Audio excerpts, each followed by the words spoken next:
In this video, we're going to be doing some macro photography, but this time we're going to use the 24mm STM lens from Canon. Will it be able to do macro photography? Let's find out.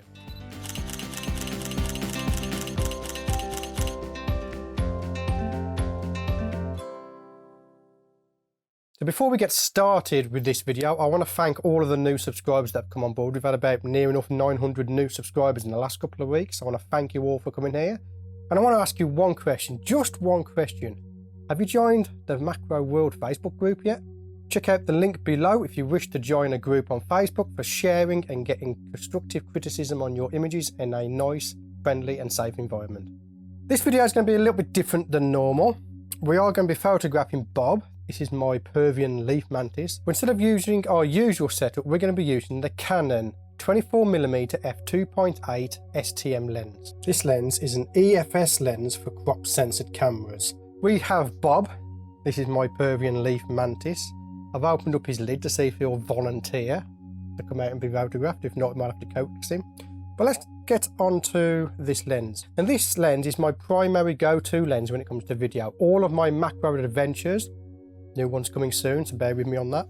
But all of my macro adventures are filmed on this lens. The only lens we use, apart from if we're doing some sort of close-up work, then I will use the Canon 100mm macro lens. So for video, I can't say any bad things about it. I absolutely love this little pancake lens for video. Now, when I unboxed it, I jokingly commented the fact that it's got macro on the side. The macro 0.16 meters, that's 16 centimeters, depending on who you ask, because generally your boyfriend might exaggerate a little bit. I want to know, what is it like at macro? Can it beat the 50mm? Let's find out.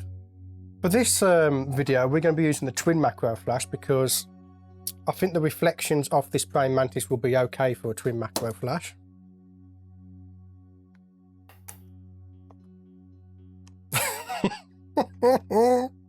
Okay, we might not be using the twin macro flash because the pancake lens is so short I can't get the adapter on.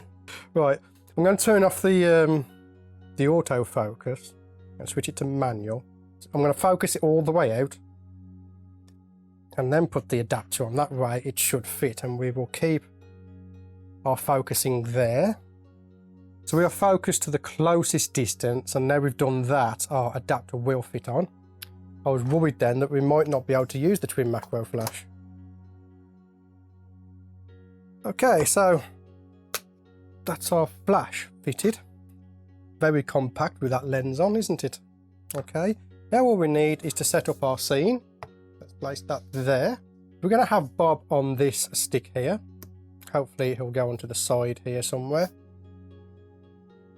So let's put that into my specimen holder. Okay, now he still hasn't come out, so we'll just put him over there. So Bob is green, so the primary complementary colour for that is going to be red. So I'm going to check out my backgrounds. Let's have a look what we got in the red. Yeah, we got a couple.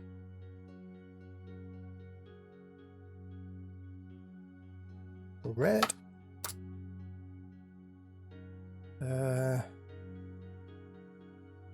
That one. Okay, so we have two backgrounds. Let's put them into my clips. And again, we don't know what Bob's going to do. We've never photographed him before.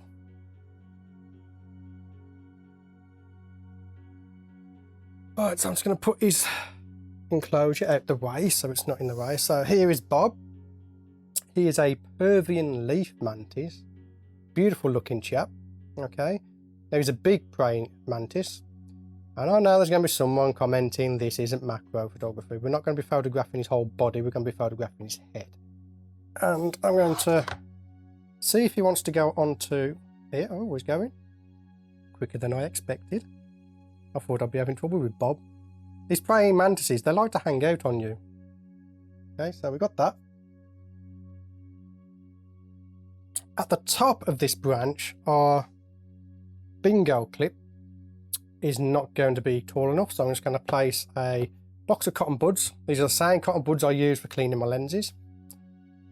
And then we can place our background just there. Now we are going to have to chase Bob around a little bit because he's having a good look around, but my hopes are he'll come up to the top here, settle down, and we'll be able to get a nice headshot. We're going to start out with just the lens to see what type of macro we get. I'm not thinking it's going to be very much macro, to be honest with you, but let's have a look, shall we? Okay, so we've got Bob. He's come down a bit, so I'm just going to move my background into place. There isn't much room for my fingers in here, but we can get around that. I'm at 1/200 for a second on the shutter speed, f7.1, ISO 200. We will be increasing the f-stop if needs be, but let's just take a test shot and see what happens.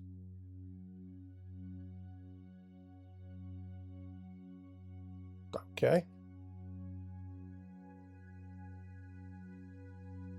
I'm hitting the branch, look.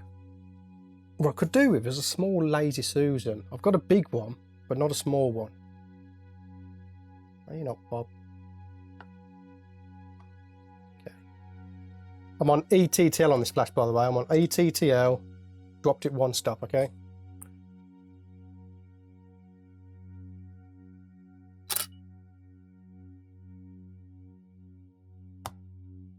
Going up high. See if we can get. I'm focusing on his head.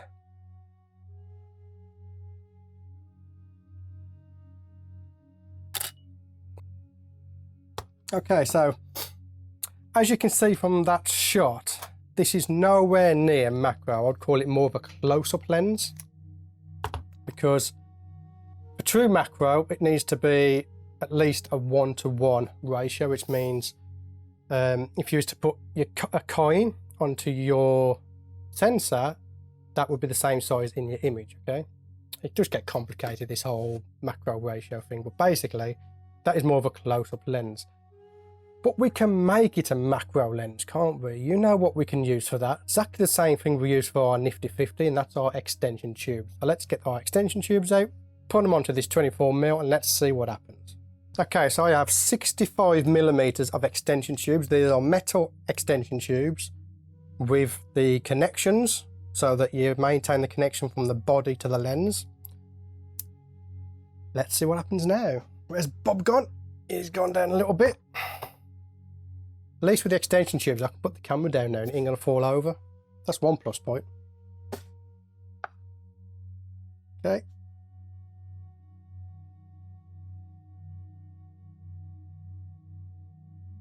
Jesus. Christ almighty. Okay, so our working distance is 0. I have to be right up to the edge of the lens. Let me just take a picture of my finger.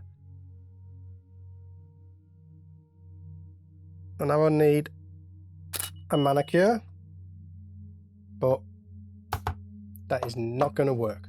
Okay, that is not going to work at all. Even my pet jumping spiders are not going to let you get that close. It's that close to the lens that the flashes don't even work. So let's go with 31.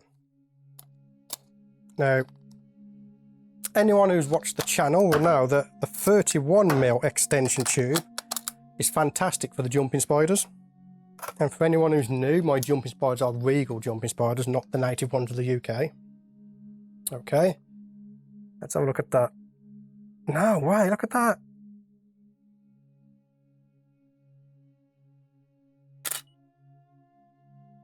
My God. Well, the good news is we're getting our flash close enough, but this praying mantis is not going to let us get that close. For one, it'll want to climb onto the lens. So, I mean, I can try. You might have some fun watching me try this. Adjust my background. In fact, I'm going to see if I can get him to go up a little bit more.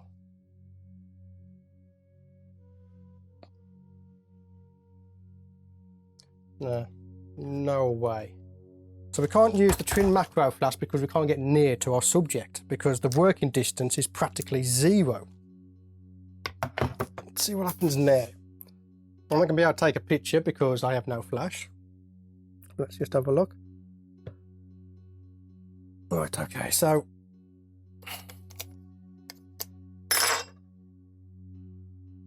I'm going to switch to my single flash.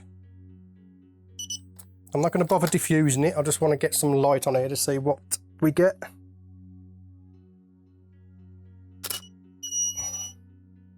Yeah.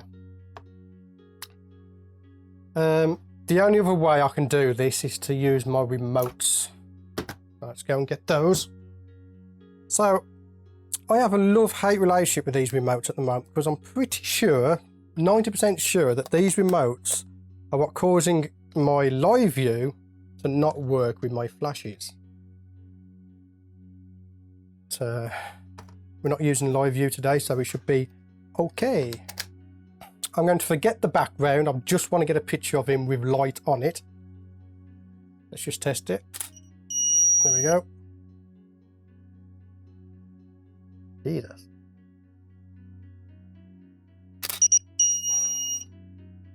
Still can't get light onto him.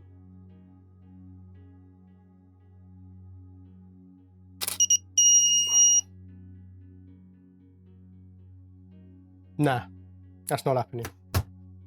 So, the conclusion here is simply this, okay? Right, so when you're going out shopping, you see these lenses that have macro written on the side of it. Take it with a pinch of salt because even though this says macro, it is not a macro lens. You can't get close enough to do a one-to-one macro. It should, legally, in my opinion, say close-up lens because this does not do macro.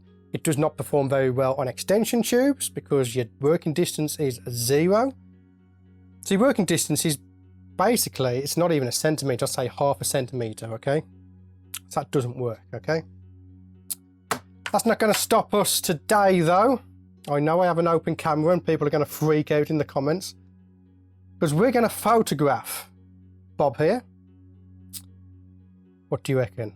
50mm or the 100mm? Which one shall we go for? I need a coin. Heads we use the 100mm, tails we use the 50mm. Right there, what we got? Tails. We're going for the 50mm with extension tubes. So because of the experience I have, I know if we use all the 3 extension tubes, we're going to be too close. So I'm going to go with 13 plus 31. So we're going to go for 44. Because his head is about half the size of one of my spider's bodies, and we know that the 31 is good for spiders, so we're going to go for 44. Okay. We will be using the twin macro flash. Okay, so we are set up to photograph Bob now. So we've got the 24mm out the way. That's just not going to work. So anyone who buys that for macro, just take it back to a store. 50mm on extension tubes. Now, anyone who asks, what do you need to get started in macro photography? Extension tubes every single time, okay? So, Bob is heading down at the moment. He wants to come and play by the look of it. Now, for anyone who's wondering, I have had questions about this. My praying mantises never scratch or bite. They're very, very friendly, okay? And we just got to hope he's friendly enough to sit here and pose for us now. So let's get him on there. And our aim, as I said, is a headshot, okay? Right, same settings as before, except this time we're using the nifty 50. First time. So we have the mouth in focus, back of the eyes are slightly out of focus, so what we're going to do there, we're going to bump our f-stop up to f16. Everything else is the same because I'm using a TTL flash, it's going to compensate for that change in the f-stop. This is why I like my 100mm, because I have to get that close with this setup that he wants to try and get onto the camera. Whereas with the 100mm, I can be back here. But the 100mm lost the toss, so no. Okay, come on. You want to come up? Okay. Move that out the way.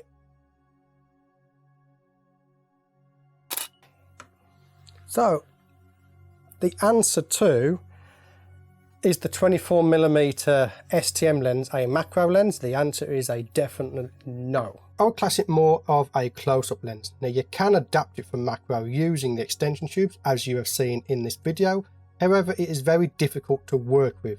In my opinion, you just can't beat the nifty 50 with extension tubes for beginner macro photography.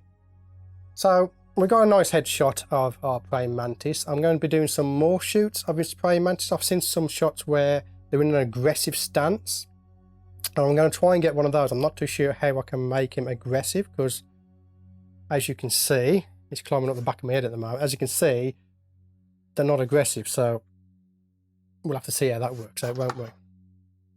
So that's it for this video. Again, the 24mm STM lens is not a macro lens. It should be classed as a close-up lens, and I would really like it if camera companies would get that right.